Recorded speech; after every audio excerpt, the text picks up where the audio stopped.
and the question proposed was, what are the most rage clickbait content creators in the automotive space? And I saw my name multiple times along with Scotty Kilmer. I'm like, what? When am I clickbaiting? And I even responded to the guys because I'm that petty. I'm like, what do you mean? What do you mean? And they're like, yeah, about? You. I'm like, elaborate. What do you mean I clickbait? You're like, 50% of my content is tools you've never heard of. They don't want to have an actual conversation. They want to be angry. Two-sentence keyboard snipe and move on and not be held accountable. The following program features a bunch of doofuses talking about the automotive aftermarket. The stuff we or our guests may say do not necessarily reflect the beliefs of our peers, our sponsors, or any other associations we may have.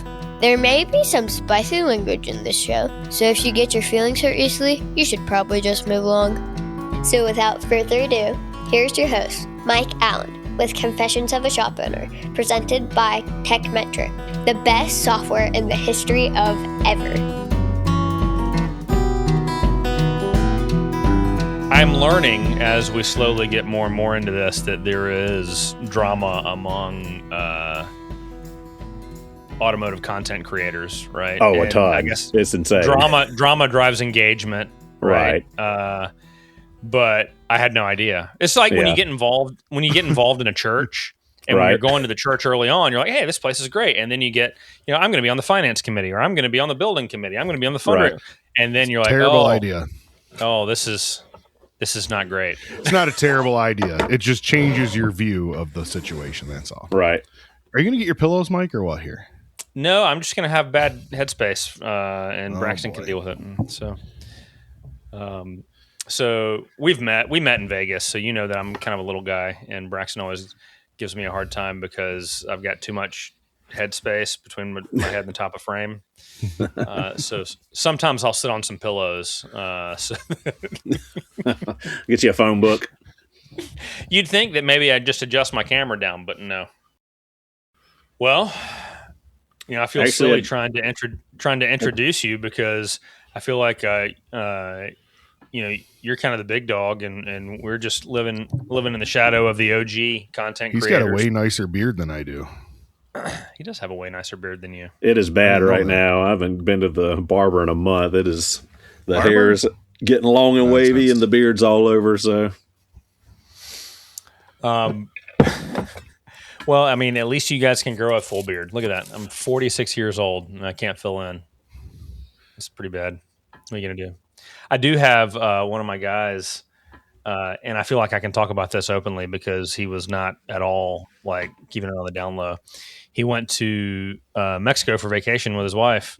It was 4 days of hanging out in the all-inclusive, and then hair replacement surgery, and then 2 days of recovery, and then came home.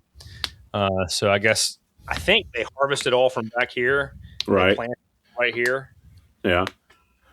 That's what I've heard. Yeah. And so he's got like a line right here, right? Little like micro needling spots where looks like a tattoo gun, right? Yeah, where they've planted hair. And so he looks kind of funny right now because he can't wear a hat or anything else to cover it, and he's just at work selling service. Just do what everybody else does. Everybody else just shaves their head. Plus, it's hot as hell down there all the time anyways. Who cares? So he is a student of sales psychology. He loves the art of sales. And he said, look, the math is there. The science is there. People buy more from people who are good looking. And he is, he's tall, he's physically fit, he's charming, but he was starting to bald. And he was like, so I've done the math, and I'm going to see what my numbers are like in the 6 months after I do this versus the 6 months prior. He's checking his ROI. Yeah, he's 100% like just doing the science on his own to see if it affects his clothes. And he's also at the store that has all the college kids, right? So I don't know, maybe he's trying to sell to all the college girls or something, and that's impressive. Get that dad vibe or something. I don't know. We'll see. Well, I got some news yesterday from a banker. Some of the best lessons I've learned over the years don't come from a manual. They came from talking with other industry professionals who've been through the same struggles. That's kind of the premise of this show. That's what Tectonic 2026 is all about. Presented by TechMetric, it brings the industry together under one roof to share real stories, compare notes, connect with people who live and work the same life every day. If you're looking for honest conversations and a stronger community, you'll find it at Tectonic 2026. Tap the link in the show notes to learn more and grab early bird pricing while you still can. Look, here's the deal. I like to think that I'm pretty good at running an auto repair shop. It's what I've done for 20 plus years, but I'm not good at managing a marketing budget and all the different facets of a truly well-rounded marketing plan.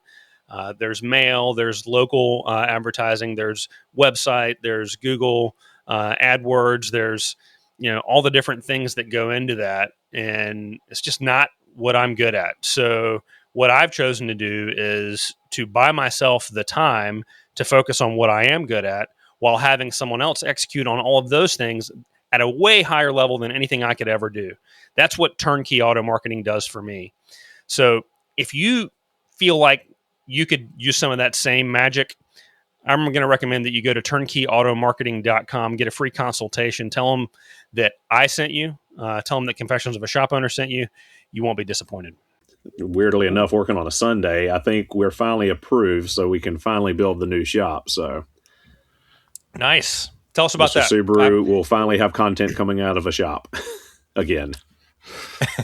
On my own property, all mine here on the farm. So not having to deal with anybody else's schedule or timing or thought process. Oh, right, you weren't no more shooting worried out of your own about place. leasing a place or renting or dealing with landlords and all that kind of crap in the past. So, all right. If there are anyone out there who's not familiar with your channel and who you are, when did you start creating content originally? it was September 2013, I think. Oh, wow. Somewhere in that range. I closed my last auto repair shop, my first auto repair shop, in August, I think, of 2013. And there was a hiatus between August 13 and January 14 when I went to start with Snap-on. And in that time frame, I was like, I'd been, mulling around in my shop, watching YouTube, bored on the off days as I was like dwindling down to like officially closing down. And back in those days, it was Eric the Car Guy and Scotty Kilmer, for better or for worse, mainly worse, and Humble Mechanic. He's a genius. And those were like the three automotive YouTubers back then, the main ones. And I was sitting there after I closed up. I was like, what am I going to do for the next 3-4 months before I start with Snap-on? I was like, if I can do videography and I can fix cars, why don't I make videos like these guys? So I shot fuel pump replacement in a Dodge Ram pickup. And I think that was my first auto repair video on YouTube in I think October or September of 2013 when I uploaded it. And that was before I even went to the Mr. Subaru name or even thing that was old name. I'd started my YouTube channel back in a YouTube account back in 2008, 2009. So I don't think I branded it Mr. Subaru till somewhere in 2014 when I was like, hey, people are actually watching this and I'm actually getting some views. I'm going to focus in on the Subaru stuff. So just to be clear, Mr. Subaru's first automotive video was a fuel pump on a what? 1996 Dodge Ram 1500. That was my dad's truck. Perfect. I still got it. It's on the farm right now. Only got 102,000 miles on it. Nice. Don't put too many fuel pumps in Subarus. No, not really. No. Yeah, that's true. They don't really go through them. Nah. When was the tipping point where you were like, oh, crap, this could be something? I think it was around 2017, 2018. I left Snap-on in the beginning of 17, and I had to move back home to take care of my mother. She had to have back surgery, and it was like a year and a half of back surgery recovery, learning to walk again, all that stuff. She's, 82, I think now, so she was on up there in age.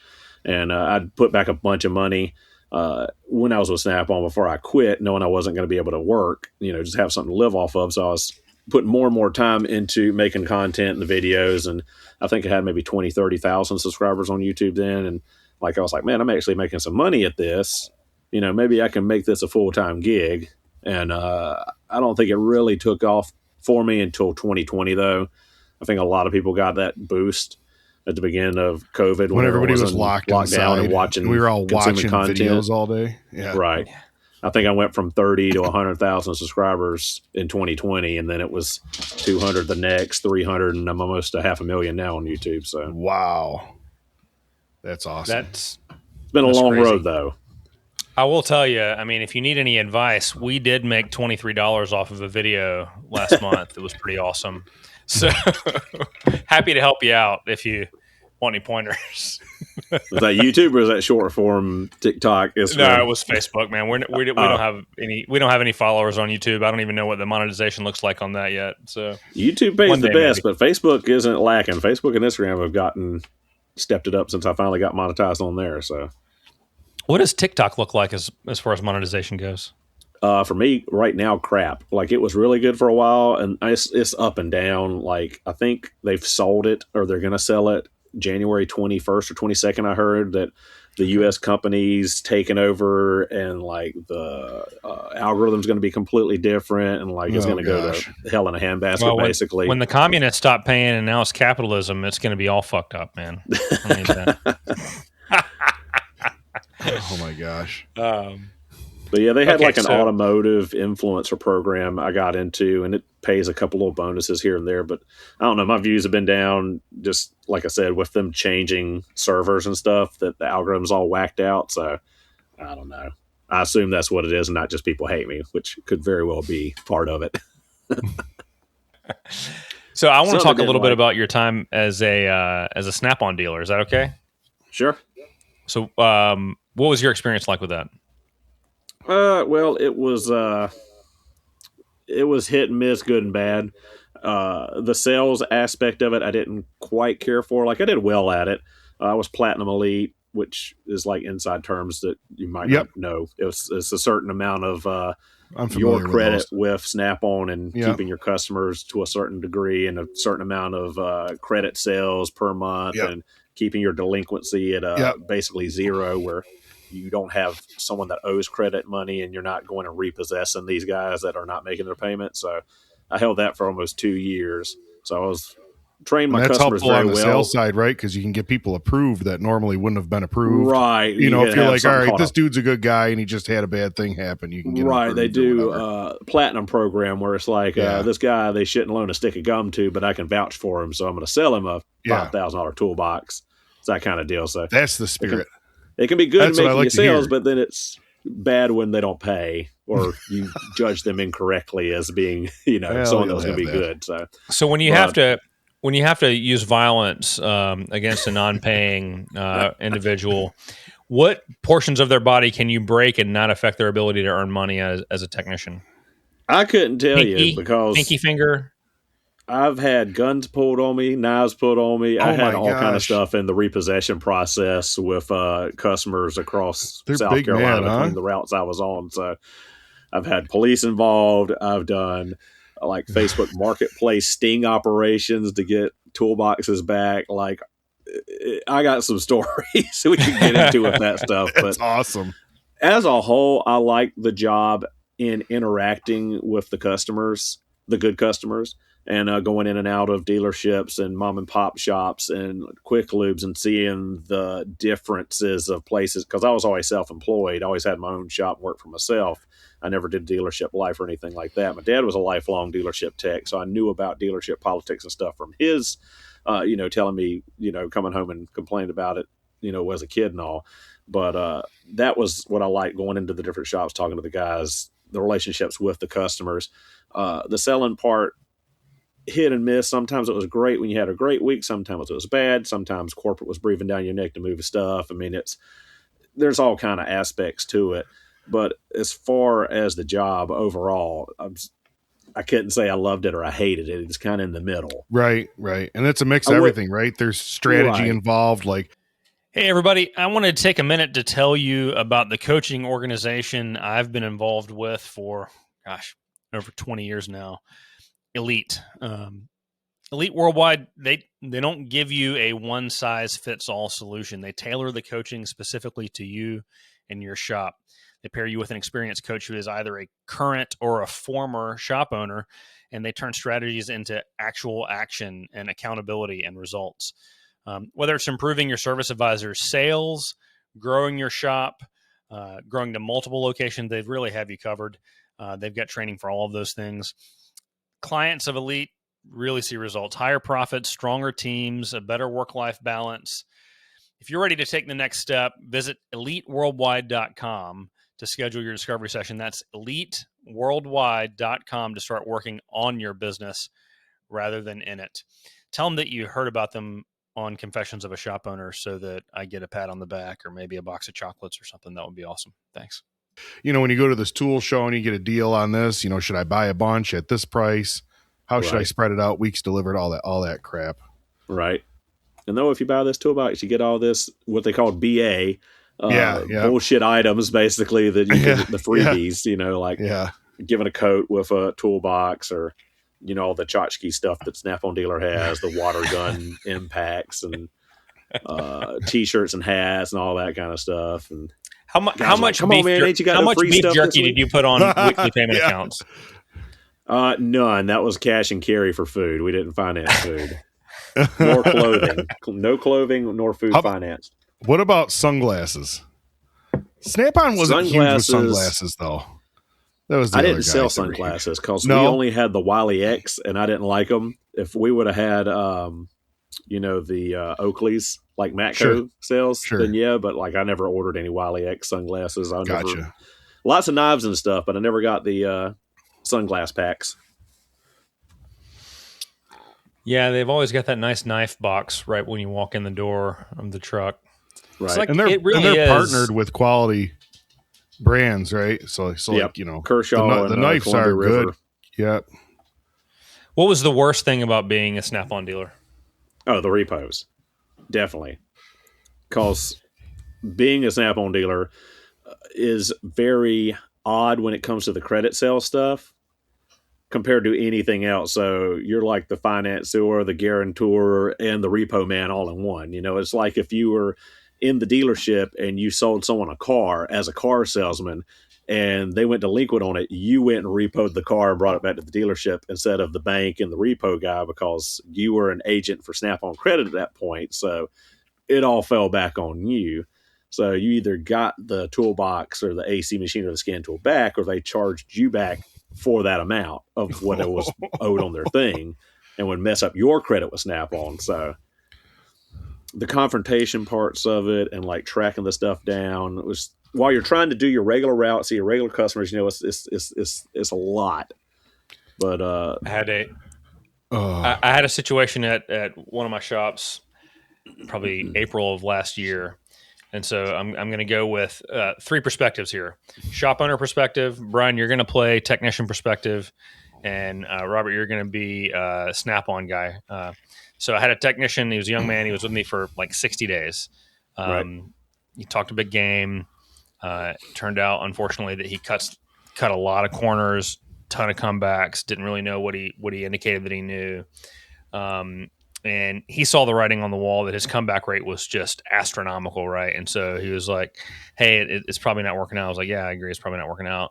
And so he left his box and everything and said, I'll be back for my box on Friday. This was Tuesday. No problem. That's fine. On Thursday, Snap-on man shows up and he's like, hey, man, here's a list of all the shit that he has in that box that I own that he's badly delinquent on. Right. I need you to open his box so that I can get his stuff out. Box is locked up. I have the keys to the box. So he left the keys with me. I don't really know why he left the keys with me. He was like, if you need them, whatever. Okay. Because he knew the Snap-on guy was coming, Mike.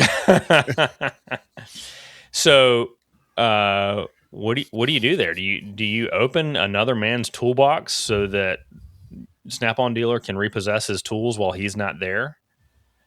I never had that issue. So there's a hold harmless piece of paper that we can give the shop owner. and we both sign off on it that, you know, your hands are clean. You're not liable for this. I had a master set of toolbox keys, and a lot of times I just take the whole box. Especially, I've done that before where I just took the whole box, locked up and everything. I got home, unlocked it, took all the stuff they owned, put it in a box. Hey, your stuff's here. I'll come meet you. But the stuff that is financed, I'm taking back, and the box, since you have been delinquent for more than a week or two. You know, it's like months at this point. Yeah, 3 months or something stupid like that. Well, it's all stuff that he got before he even came to me. He had been delinquent on it since before he came to me. But I think the hard spot was it wasn't a Snap-on box, so he couldn't get into it. Right? Yeah, that's always What's the largest toolbox you ever rolled out of a place? That I've actually taken out on a repo, or the largest toolbox ever sold? No, the one that you've taken out on a repo. Like, what's the largest you've had to move? You've repoed a lot of Mr. Bigs, because Mr. Bigs are for dumbasses, right? Never. At one I don't point, think mine will go out the door. At one point, I and the franchisee I was working for sold the record Snap-on toolbox. We sold a Mr. Big top and bottom with 4 lockers. 4 overheads on one contract, and at the time in 2014 it was the largest single toolbox sale Snap-on ever delivered. Wow. That got paid cash. Can you share what that price was? I can't tell you off the top of my head. List price was $76,000. I think it was 60 something. Oh yeah, I think it was 60 something at the time. Now it's way more because of the price increases since 2014. I mean, it's plus interest. He ended up paying $247,000 for that toolbox. No, he paid cash. He paid cash for it. Oh, nice. And then the next week, he ordered 8 side lockers and put them in the locker room for his guys. He owned a big trucking company, and he then gave every employee in the break room their own Snap-on locker to keep their stuff in. And the big toolbox was his, just to put all his stuff in that he liked to play with. This was an evil shop owner just throwing his money around. This wasn't a technician. No, he was great. I still keep in contact with him today. He actually came by the farm 4 or 5 months ago and bought some stuff from me, some tools I had on Marketplace. So, but the biggest thing I ever pulled out of was probably like just a classic or a master series double bank. Okay, it was at a Chevrolet dealership. Actually, that was that story. This guy, I saw him on Fridays, and he was leaving early every single Friday to miss me at 4:30 when I got there. So I was like, all right, you know, this was like 2 months. I'm like, I got your little red wagon, buddy. So I just took his damn whole box, locked up and everything. And he called me in 20 minutes. He hadn't answered my calls for months, you know, been dodging me for 2 months. Really? Took his whole toolbox. Everyone in the shop's like, Snap-on dealer just took your shit. You call him, you know. So yeah. Then he called me. So I was like, I got a cardboard box with your stuff. Right. Say, oh my gosh, I thought something terrible had happened to you. Right. I haven't been able to get a hold of you. Right. It was done at that point, though. I was like, I got a cardboard box with your stuff. I'll meet you in town, you know. With all 3 wrenches that you actually own. That was like a Husky set and some stuff from Harbor Freight, and that was about it. So, but I gave him every chance in the world over, 2 months, so. But he was clearly What's your favorite Icon tool set? None. You ought to know that one. I don't know. If that was one of those things that we talked about earlier, I did not know that. I forgot he's not big on the Icon. Oh, no. If you don't, you were religion and politics at the beginning. Let's not get in the Harbor Freight thing and why my non-support of Harbor Freight and Eric Schmidt. We can get into all kind of stuff between Harbor Freight and Snap-on. That'd be the whole podcast here. I bought one set of Icon wrenches because of some content that you had done, right? In Sherwood, and I was at Harbor Freight grabbing something, and I seen them wrenches. I'm like, I'm going to buy these things and find out what they're actually about. I go, there's a lot of bullshit online. I'm going to freaking find out. I don't know. They sit in my cart. They're okay. I'm telling you, Harbor Freight is the best place to find GS technicians. They're all there at 5:30 looking for tools. I got one there one time. Yeah. Still works for us. Do you know that? Mike told me about this. He goes, you just go in there. So I went, I go, none of these guys like working Saturdays. I went and hung out on a Saturday from like 4 to 6. I ended up getting the guy. Oh, you're working Saturdays, huh? Interesting. Here's my card. Here's my card. When you don't want to work Saturdays anymore, get a hold of me. So, okay. So you did some Snap-on repos for a few years, and then you're like, wait a minute, I'm going to be freaking famous. At what point were you like, enough of this slinging wrenches for a living? I'm going to go be a content producer, and I'm going to be able to support myself and my family just doing that. When did that happen? Well, it was kind of decided for me. Like I said, at the beginning of 2017, when my mother got bedridden and had to have the back surgery, I was pretty burnt out on Snap-on at that point in Columbia, South Carolina, and it just worked out that I was able to put my notice in. We found a replacement and moved back home. So, because I was about an hour and a half away from home at that point. But how is the Columbia market for automotive?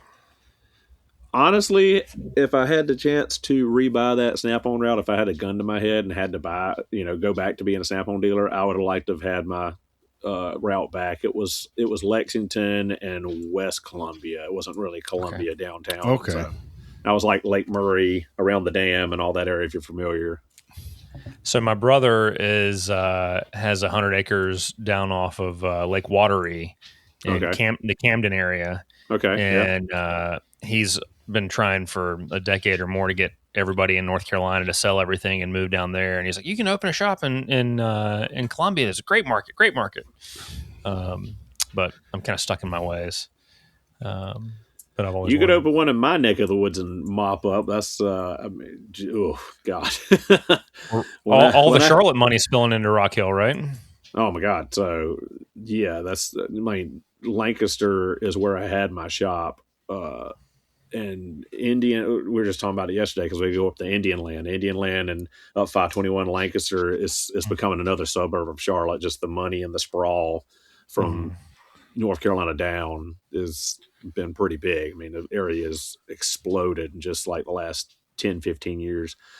I'm to that age where wife and I were driving. I was like, I remember when all this was pine trees and farmland. Look at they got a Costco oranges. Now. Yeah. As far as the eye can see. Who are all these people? Right. Like, where'd all these people come from? My kids make fun of me. They're like, Dad, why are you complaining at the road? I'm like, I lived in this town 39 years. I ain't never seen none of these people. There ain't nothing up there. Where are they all going? Right. Like, at the end of my road is the lake. Like, where are all these people going? Like, there's nowhere to go. Like, you're out of road in a mile. Like, where going to the lake, dumbass. It's the lake. No, they're not. I've been to the lake. They ain't going to the lake January 3rd. Promise you that much. It's freaking cold as hell. Maybe they're going ice fishing. No, it don't freeze. It ain't. It's too rough. Does the lake freeze where you are? Not Lake Ontario, because it does, but it doesn't. It's really deep. Lake Erie will freeze over solid, but Lake Ontario won't.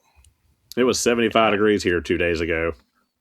Wasn't it wonderful? It was amazing. And it's 40 degrees right now, going to get 25 tonight. It's not like South Carolina winter. You get a couple of days of spring and summer sprinkled in. I was on the phone with Justin Morgan the other day, and he goes, my weather's drunk. Or he goes, come get your weather. It's freaking, he's like, it is freaking snowing here. I'm like, it's 35 and sunny here. Where is home for Justin? He's always talking about Rock Hill. I don't know. He's in North South Carolina somewhere. Northern South Carolina. There is a town of North South Carolina. Oh, as you say, North South Carolina. It's not near Rock Hill. He's not far from Charlotte. He's across. Okay. There's a lot of really high skill shops, a lot of really high skill techs, and a lot of automotive media in North and South Carolina. Yeah, I've made this point many times. Humble Mechanics out here too, right? Right. He's in Raleigh, North Carolina. Yeah. Like 3 hours from me. So yeah, I don't know what that should be attributed. You're out of Raleigh, right, Mike? Yeah, I'm in Raleigh. Oh yeah. Or was it Terrell Owens who calls it Ralea? What was up with that? He's just an idiot. Pronounce it Raleigh. Not from the area, I'm going to say that from now on. I'm flying out to Raleigh. So what is we were having this conversation. We have a group chat with a bunch of different automotive space podcasters. And I mean, there's only like 8 of us, so it's most of us in the group chat. And we were talking about what is good for the industry and what is good for growth of the podcast. Right. And how they are frequently not the same thing. Correct. How like genuinely good intentioned, good spirited, seeking first to understand and explain type content gets no engagement. Right. Well, But it'll get like rage- 7 likes. Rants and rage bait. gets millions of views. Right. So how I do you blame balance that? Well, it's platform to platform. Like most of my YouTube content has always been like DIY, how to auto repair stuff. Hey, it's me, Mike's kid. Want to tell us your wild shop stories? Or maybe you just think my dad's totally wrong. Call us at 704-CONFESS and leave a message. You can tell us we're awesome, or you can tell us we're idiots. We're cool either way. That's 704-CONFESS. Just don't make it too weird. With some rants or talking head videos sprinkled in. It's gotten a little bit more to the talking head videos lately. And then, my short format stuff's mainly tool stuff. And every once in a while I'll throw the automotive stuff from YouTube over there. Like when the Ford CEO famously ran his mouth the other day, which I just saw an article this morning where he put his foot in his mouth again about, we got these $120,000 salary job openings and yada, yada, yada. So I guess I need to go ahead and take that bait and run with that while that's hot. And see if I can get another million views on Odd a that he video. used the term salary. So not salary. It's kind Right, of yeah. Did he say Where's his salary at? Salary? 120,000 I'm pretty sure that was the quote. salary. I'm pretty sure he's Positions. exactly right. Is what Yeah.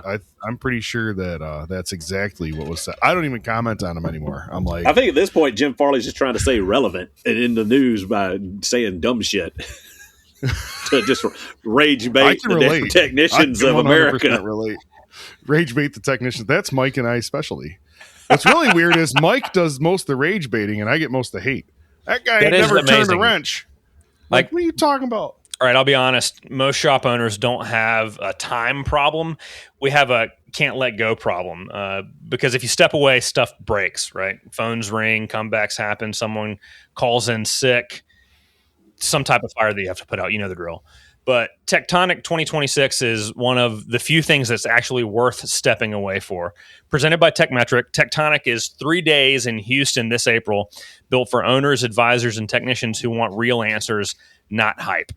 The kind of stuff you don't get from scrolling Facebook at 11 p.m., although you should scroll Facebook at 11 p.m. if you're watching our content, or listening to another guru tell you that you should just raise your labor rate, right? Like that fixes everything. You'll hear what other shops are charging. You'll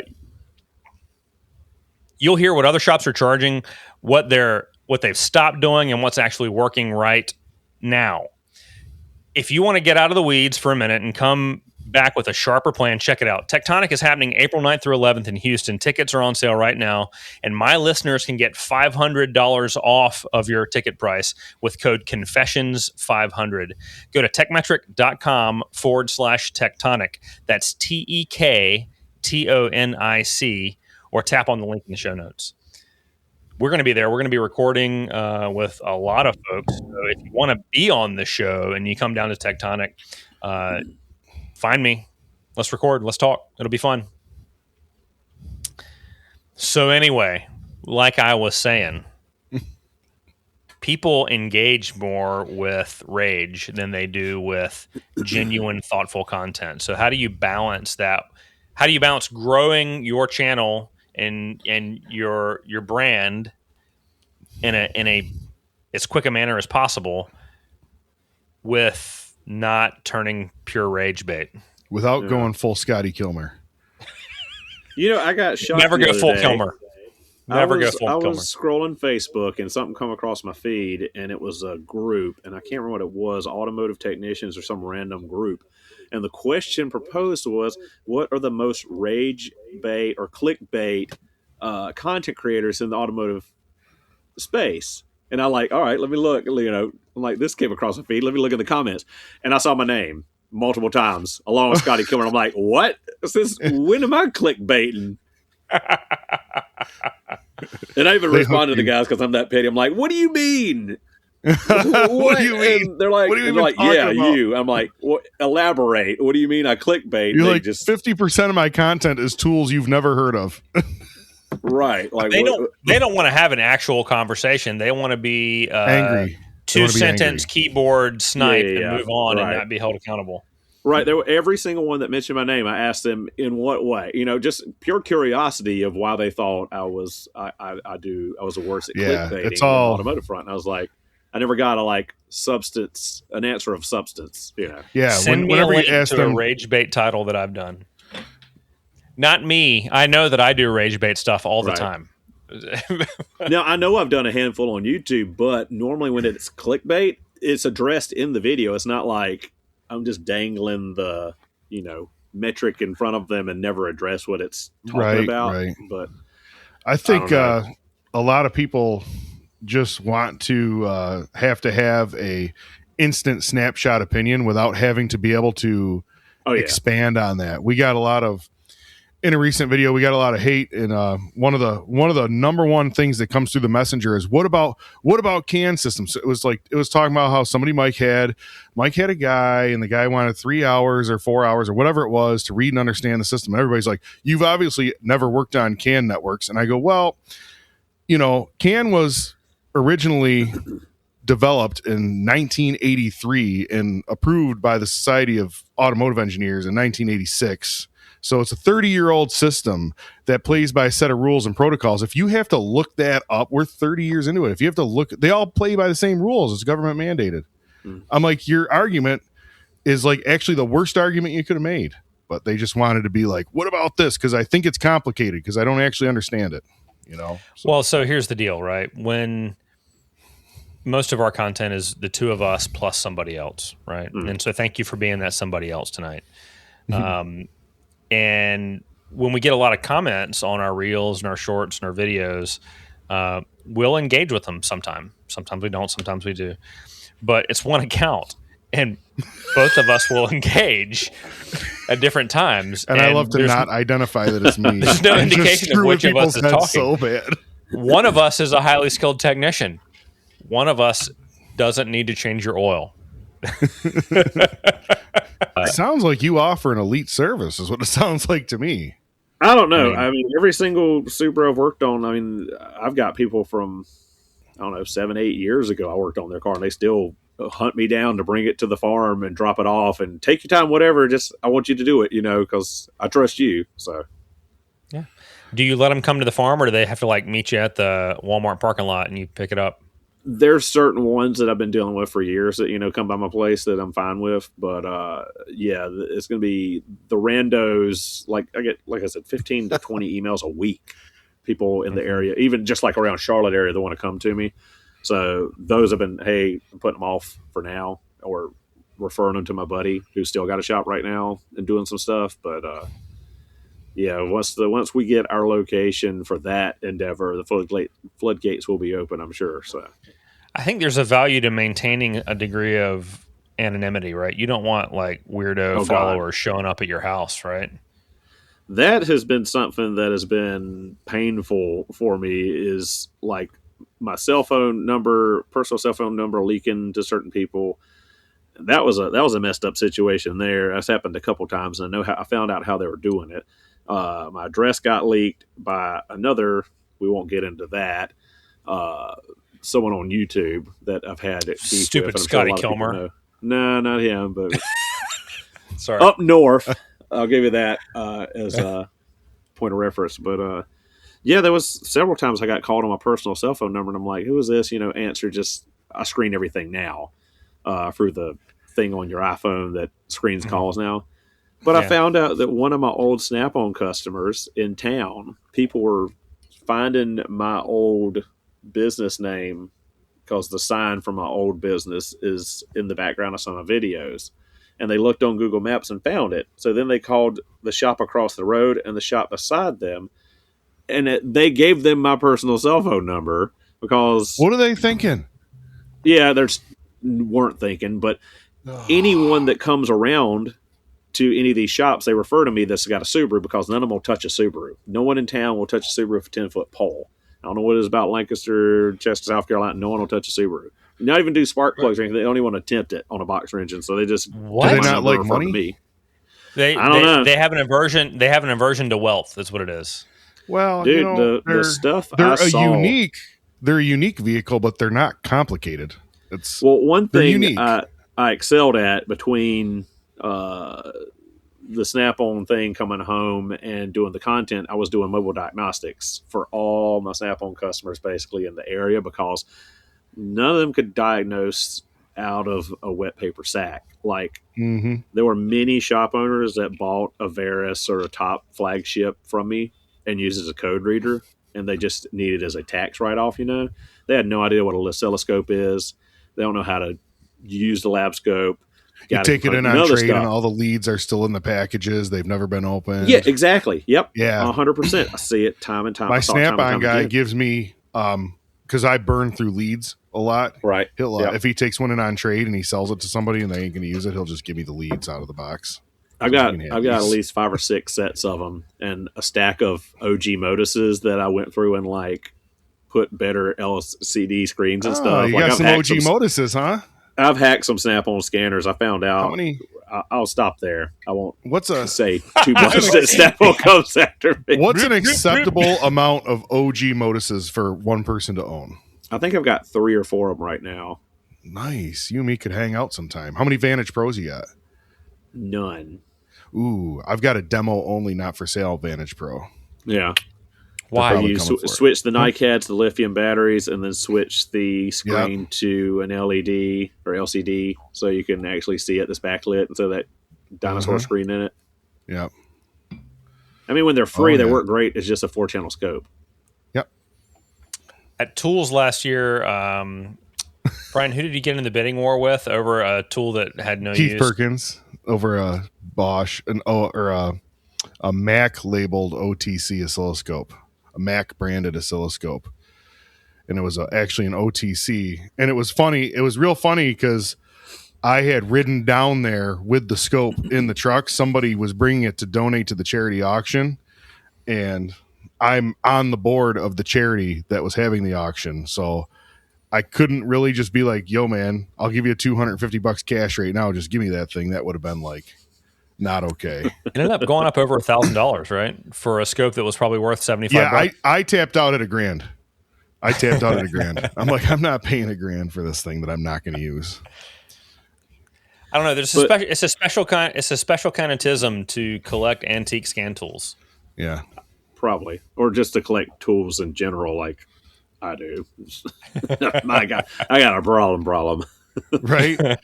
I hear you. My problem is alleviated a lot now that companies want to send me new products, so I don't have to buy. And my tool bills are all zero now. Right now, I haven't spent money on tools in a while. It's been really, really nice. So I'm trying to figure out how many followers do we have to get before I can start getting free shit from companies, because I don't know if you noticed or not. This is our Facebook follower counter, and while we've been talking, it just tipped over to 17,000 live while we were talking. And I checked your YouTube, and we're only 470,000 behind you, give or take. So you better watch out. We're coming. 470,000. Talk about places we'll never get. To touch back to that, when I was doing the mobile diagnostic stuff, it really opened my eyes to how many older shop owners and stuff that had no clue. There was one example. He had put an engine in a Chevy Express van. I think it was a 98 or 99. So it was a 5.7 Vortec, I think, not a 5.3. And it had been in his shop for over a year after putting the engine in it because he could not get it to idle right, could not get it to run right.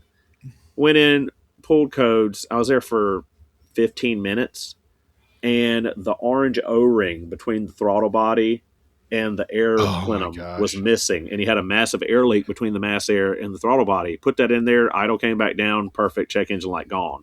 But it has sat there for a year after the engine replacement. He couldn't figure out how to make it idle right for the guy.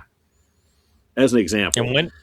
And when that shop goes belly up and he has to go get a job. Business. He's still in business. That was 12 years ago. How? Older fella, everyone brings their cars to him in the area. It's just the reputation that people have for they've been doing it since before OBD2, and they just never kept up with education and never learned, the electrical side of it. They know the mechanical side of it because they've been working since, they had points and carburetors. I see all that time nuts and and time bolts again. essentially operate the same as they did in the 70s too. So that's not Right. as tricky, right? Right. Lefty loosey, righty tighty is Right. still good to go.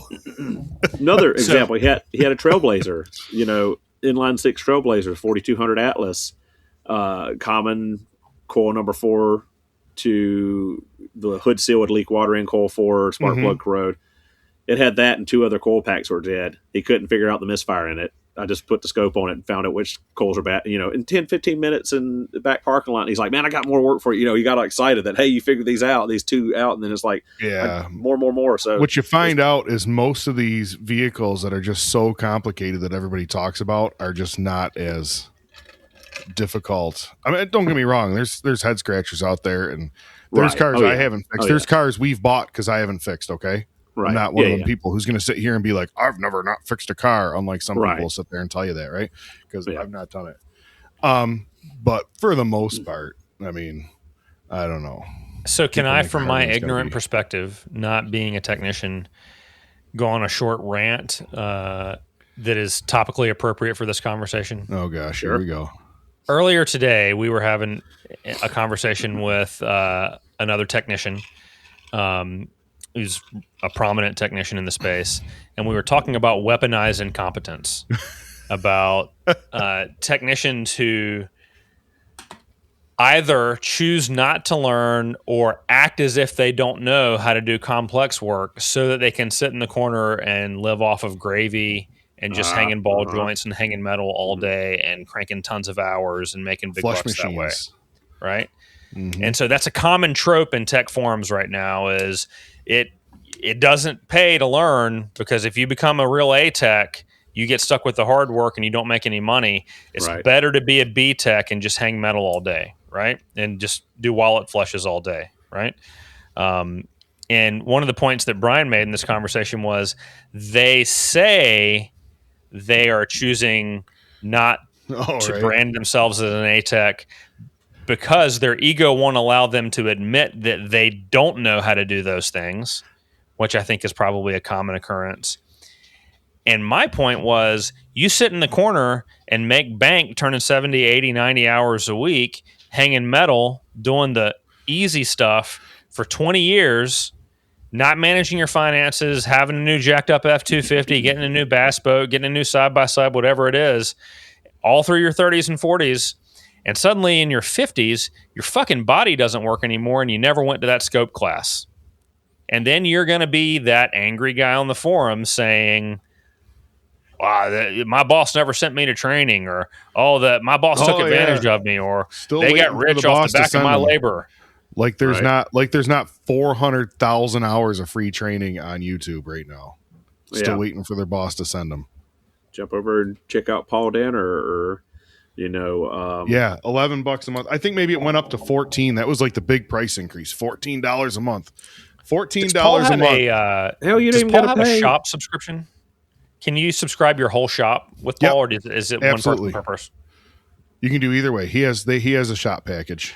Okay. Not to hurt him in his pocket, but I mean, there's plenty of free resources too. I mean, Benny, ATS. Sure. I mean, there's tons of stuff on YouTube alone that, like, sure. I mean, I didn't know. I mean, coming out of trade school, I didn't know scopes or anything, but Scanner Danner on YouTube taught me, and that was the reason I bought my first Verus, was watching his videos and just bored in my office, on downtime, like how to go from doing the brake jobs and ball joints and axles and stuff to doing the upper diagnostic stuff. And I self-taught myself a lot of that stuff. That channel taught YouTube. Probably 90% of people under 45 years old how to use a scope. I mean, that's where I learned how to use a scope. Right. Like, hey, how's this thing work? Oh, look at that. And now you help him develop content. Yeah, and now I have videos on his website, right? Like, those are the worst performing videos on his website. Just probably. They're diesel diagnostic work. Plus, nobody likes me because I'm mean, I guess, which is okay. You've never fixed a car anyway. Never fixed a car in my life. That's one person. All right, so what does 2026 hold for? What does 2026 hold for Mr. Subaru? I don't know. Hopefully, this new shop build, finally getting into the content on YouTube that I've wanted to do for years that I haven't been able to do. Just working out of the farm, as a lot of people joke, a garden shed. So getting more in depth in tearing down CVTs, doing more in depth videos on the CVTs and Subarus, doing more, ground up stuff on the F series engines. We did a lot of stuff on the EJ series engine in the past. Just more of that stuff and more of actual customer work, more actual case studies of instead of stuff I bug or whatever, or things I did just to make DIY videos on to show people common issues and stuff, or project cars or whatever. So that's the main thing is, back to filming in a shop environment, more in-depth stuff on the Subarus as far as the YouTube content goes. I mean, short form will still be ranting about tools and ticking off Harbor Freight fanboys, Snap-on fanboys, and everybody in between.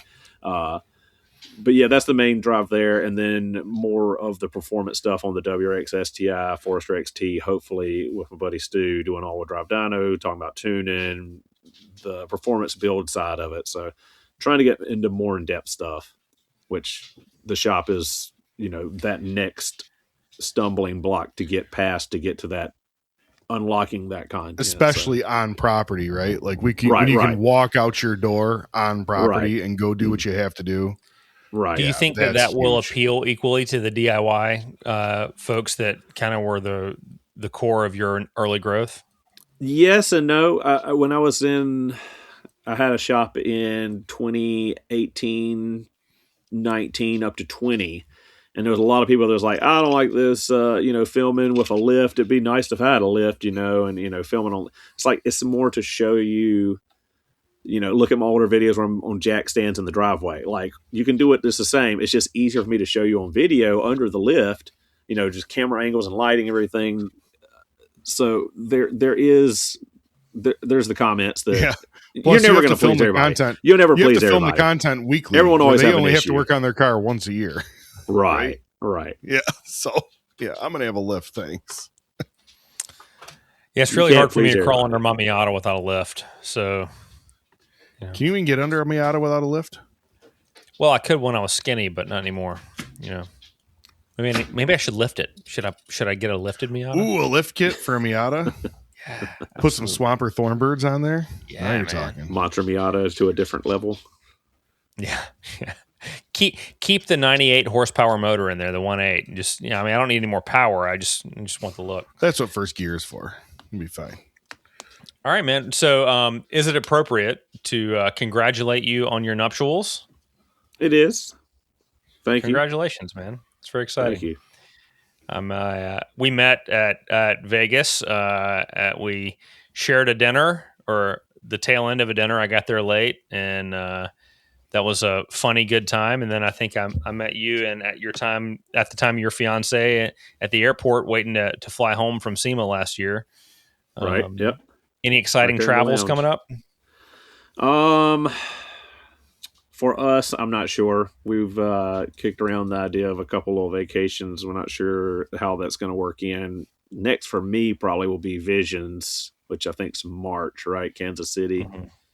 Yeah. I think that's the next. I got the farm show in February. That's for the other YouTube channel and the stuff. You have another YouTube channel? How did I At Home on the Farm.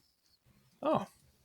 Yeah, I gotta go subscribe and follow. It's about the farm, all my stuff I do with Bobcat equipment, renovating the houses, all that stuff. No, man, we've been fighting internet connectivity stuff all night. I just want to say thanks so much for coming and hanging out and chatting with us for a little while. And I went to At Home on the Farm is your other channel and followed that. Now, the background picture on that channel, is that the truck from the very first video that you put the fuel pump in? No. That's the white Sierra Dually Duramax. I heard you talking about that. No, it's a blue Dodge Ram 96 1500 gasser. Right. But it is still on the farm. It was my dad's truck. It was his last pickup he owned before he passed away. I gotcha. So you'll have that one forever then? Yeah. I mean, that was when I was, I was 17. So 38 now. Been a hot minute. Yeah, a little bit. Time flies, man. Time flies. Yeah. Well, maybe we'll see you at Vision. I'm going to be at Elite Ignite later this month in Scottsdale, Arizona. And then we got Vision coming up. And after that, there's Tectonic, which I talked about earlier. And And then there will be Tools in Pennsylvania, which I'm excited about. That's always a good time. And of course, ASTA. Have you been to ASTA Expo in Raleigh? I went the last 2 years. Yeah. Well, then you already know that it's better than all the other ones.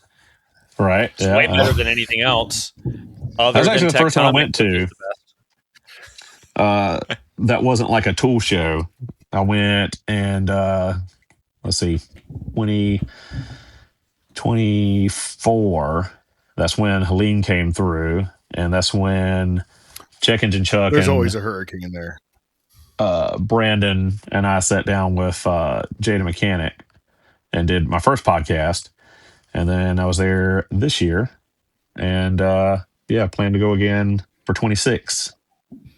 I remember you guys all sitting down with Jeff in that room in the back there. It was before we went to the convention center. Now it's a way better space now. Yeah. Did you come to the epic spectacular hospitality suite last year? Mm. You would know if you had. You'd be like, yeah, I did. Probably not. Yeah. Well, it was sponsored by Confessions of a Shop Owner podcast, and it was the best part of the entire event. So it was the best hospitality suite there's ever been. Yeah, it's not even close. Without a doubt. That was 24 this year. 20 or it was 25. 25. That was this past year. Yeah. So, man, I was really hoping you were Mike to guess. bought it was all amazing, the furniture off Facebook get Marketplace. That, put on my hot button, but no, never mind. Main issue we found is picking the right classes. There's been a couple where Chuck and a couple other of us have picked some and we're like, this is not exactly what we thought or planning based on the.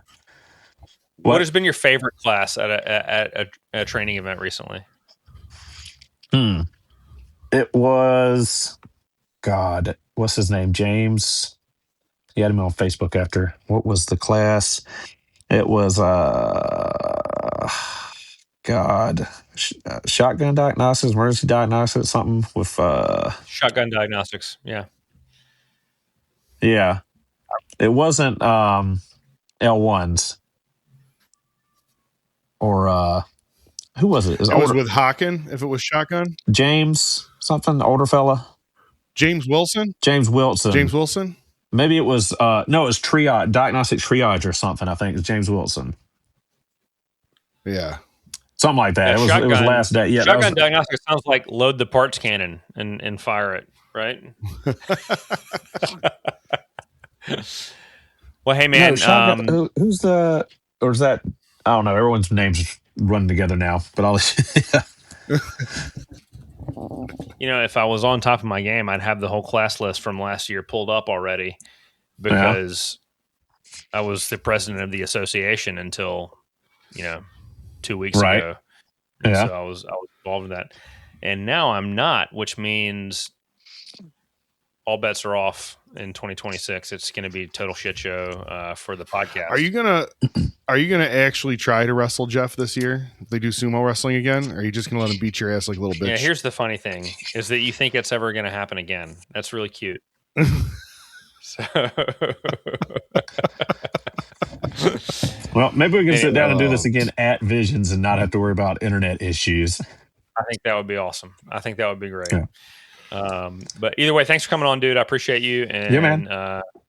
Good luck on finishing the deck up and getting the build done this year on the farm. And I look forward to seeing what you got going on both channels this year. Take care. Thank you. Hey, thanks so much for watching our video today. If you enjoyed this content and you'd like to see some more, you can click right here.